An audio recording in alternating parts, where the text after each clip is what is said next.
Hi everyone, स्वागत है आप सबका फिर से एक नए वीडियो पर। दोस्तों आज हम लोग देखेंगे ना माध्य, माध्यिका और बहुलक से संबंधित कुछ महत्वपूर्ण प्रश्न।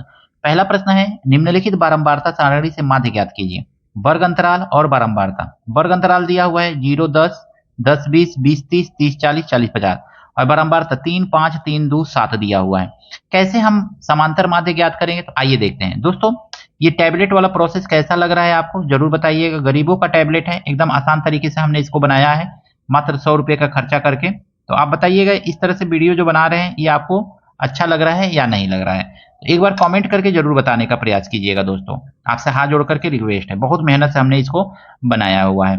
तो अगला देखेंगे, 2 लाइन हम खींच लेंगे इस तरह से। सिंपली 2 लाइन हमने खींच लिया और 2 लाइन खींचने के बाद आपको करना क्या है, तो देखिए इसमें ना आप x लिख लीजिएगा, यहाँ पे आप x लिख लीजिएगा और यहाँ पे बारंबारता f लिख लीजिएगा, f लिख लीजिएगा और यहाँ पे ना f(x) लिख लीजिएगा, f(x) लिख लीजिएगा। बस इतना करना है आपको। x का मतलब क्या होता है, 0 और 10 को जोड़ करके 2 से भाग दीजिए। 10 और 0 जोड़ेंगे 10 ही आएगा, 10 में भाग देंगे तो ये आ जाएगा आपका 5। फिर दूसरा देखेंगे, 10 और 20 है, 10 और 20 को जोड़ेंगे 30 आएगा, 30 में 2 से भाग देंगे आएगा 15, तो यहाँ पे हो जाएगा आपका 15। फिर आप देखेंगे 20 और 30 को जोड़ेंगे 50 आएगा, 50 में 2 से भाग देंगे आएगा आपका 25, तो 25 लिख लेंगे यहाँ पे। फिर आप 30 और 40 को जोड़िए, कितना आ जाएगा 70, 70 में 2 से भाग देंगे आएगा आपका 35, तो 35 लिख लिया हमने। फिर 40 और 50 है, तो 40 50 को जोड़ेंगे आएगा 90, 90 का आधा करेंगे यानी 2 से भाग देंगे आएगा 45। इसके सामने जो भी बारंबारता है उसको लिख लीजिए। यहाँ पे 3 है, यहाँ पे कितना है, तो यहाँ पे 5 है आपका, यहाँ पे फिर आपका 25 के सामने 3 है और फिर आपका 2 है, यहाँ पे 35 के सामने 2 दिया हुआ है और 45 के सामने 7 दिया हुआ। इस तरह से हमने लिख लिया इसको। आगे प्रोसेस देखेंगे तो यहाँ पे f(x) यानी कि 5 गुणे 3, यहाँ पे आ जाएगा आपका 15। फिर यहाँ पे देखेंगे 15 पचे 75, तो यहाँ पे लिख लेंगे 75, 75 हो गया। फिर यहाँ पे देखेंगे 25 तिया 75, ये भी 75 ही होगा आपका, तो 75 लिख लिया हमने। फिर आगे देखेंगे तो 35 दूनी 70, तो ये आपका 70 हो गया आपका 70। फिर 45 गुणे 7 देखेंगे तो 45 गुणे 7 करेंगे, कितना आएगा 7 पचे 35 और 7 पचे 35, 3 7 को 28 29 30 31, ये आ गया आपका 31, 315 आ गया। अब देखिए f को जोड़ करके देखेंगे ना, तो नीचे दिख नहीं रहा है, तो हम यहाँ पे जोड़ के लिख ले रहे हैं। तो f को जोड़ेंगे कितना आ जाएगा, 3 5 3 8 8 9 10 11 या 12 13 13 7 20, यानी इसको जोड़ने पे आपको 20 मिल रहा है, 20 मिल गया। इसी को जोड़ना है, याद रखिएगा।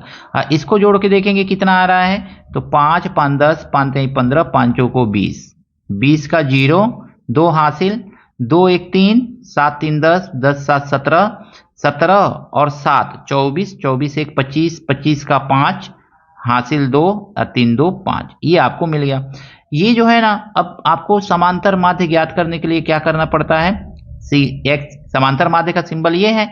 समांतर माध्य बराबर होता है सिग्मा f(x), यानी कि f(x) का पूरा सम सिग्मा f(x) अपन सिग्मा f, बारंबारता का सम सिग्मा f, समेशन f भी बोलते हैं इसको। तो इस तरह से इसी फार्मूला का यूज कीजिएगा। इसको ऐसे लिख ले रहे हैं, इसको देखेंगे तो इसी पे अब आपको क्या करना है, वैल्यू को पुटअप कर देना है। तो समांतर माध्य बराबर कितना हमको मिल जाएगा, तो ये सिग्मा f(x) कितना मिला हुआ है, 550 मिला हुआ है, और सिग्मा f कितना मिला हुआ है, ये आपको 20 मिला हुआ है। देखिए 0 से 0 कट जाएगा, 2 से भाग देंगे कितना आएगा, 2 दूनी 4 2 सत्ते 14 और 2 पचे 10, 27.5 जो है आपका समांतर माध्य है। ऑप्शन नंबर देखेंगे तो ऑप्शन नंबर बी इसका सही है। ये प्रोसेस आपको कैसा लगा कमेंट करके जरूर बताइएगा। दोस्तों निम्नलिखित बारंबारता सारणी से माध्यिका ज्ञात कीजिए। माध्यिका ज्ञात करने के लिए ना सबसे पहले हमको फार्मूला याद होना चाहिए कि फार्मूला होता क्या है। तो m इजिकल टू होता है ना, m इजिकल टू यल प्लस n/2 माइनस CF होता है, ठीक है। और इसके नीचे एक लाइन खींचिए, बट्टा में कीजिए, f लिखिए यहाँ पे और इसको ब्रैकेट में क्लोज कर लीजिए पूरे को, ये पूरा का पूरा ब्रैकेट में क्लोज हो जाएगा। अब मल्टीप्लाई करना होता है यहाँ पे h से। अब इतना हमने कर लिया ना, ये माध्यिका का फार्मूला है। इसी फार्मूले पे आपको क्या करना है, क्वेश्चन को लगाना है। तो जब ये फार्मूला याद रहेगा ना, तो इसके सारे टर्म को आपको फाइंड करना पड़ेगा। कहाँ से, तो आपको इस सारे टर्म को फाइंड करना पड़ेगा इस टेबल से। तो टेबल से सबसे पहले हम CF निकालेंगे। CF का मतलब होता है ना, ये जो दिया हुआ है ना बारंबारता, इसी के नीचे ना आप लिख लीजिए CF, क्यूमुलेटिव फ्रीक्वेंसी, इस तरह से क्यूमुलेटिव फ्रीक्वेंसी। अब क्यूमुलेटिव फ्रीक्वेंसी क्या होगा, देखिए 4 है ना, तो यहाँ पे 4 लिखिए, और 4 के आगे 3 है ना, तो 4 को इसमें जोड़ लीजिए, 4 3 7 हो जाएगा ये। और 7 में ना 2 जोड़ लीजिए, 7 2 ये 9 हो जाएगा आपका। 9 में 6 जोड़ लीजिए, 9 6 15 हो जाएगा ये आपका। अब 15 में 7 जोड़ लीजिए, 15 और 7 22 हो जाएगा, 22 हो गया। इसको भी जोड़ के लिखेंगे तो यहाँ पे आपको 22 देखने को मिलेगा, ठीक है ना, ये 22 आ गया, दोनों इक्वल आना चाहिए। ये 22 जो आया है ना, यही आपका यन है। तो यन इज इक्वल टू कितना मिल गया दोस्तों, तो यन इज इक्वल टू हमको 22 मिल गया। तो यन बाई 2 निकालेंगे यहाँ पे, तो यन बाई 2 हमको कितना मिलेगा, तो यन बाई 2 देखेंगे तो कितना मिलेगा, तो 22/2, 22/2 करेंगे, 2 से काटेंगे तो हमको 11 मिलेगा। 11 मिल गया ना। अब क्यूमुलेटिव फ्रीक्वेंसी में ना 11 से अधिक वाला लेना है, तो क्यूमुलेटिव फ्रीक्वेंसी में देखिए ये 11 से अधिक वाला है, यही तो है। ये 11 से अधिक वाला है ना, तो ये आपका क्या हो गया, ये 11 से अधिक वाले को हमने लिया है, तो इसी खाने को हम लोग पूरा का पूरा ले लेंगे, इस खाने को हम लोग पूरा का पूरा ले लेंगे इसको, और इसके साथ जो आपका 15 से अधिक आया हुआ है इस वाले पूरे खाने को ले लेंगे।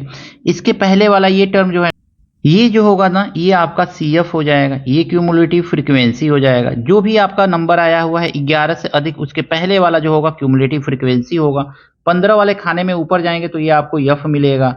और ये जो छोटा वाला टर्म है ना, पहला लोअर लिमिट बोलता है, बाद वाला अपर लिमिट होता है, तो ये हो जाएगा आपका लोअर लिमिट, यानी इसको हम लोग लोअर लिमिट यल से डिनोट कर लेंगे। बस इसी को क्या कीजिए, यहाँ पे वैल्यू को पुटअप कर लीजिए अब।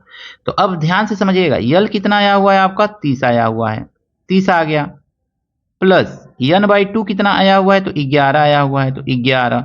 हम माइनस CF देखेंगे तो CF आपका 9 आया हुआ है, तो 9 लिख लीजिए।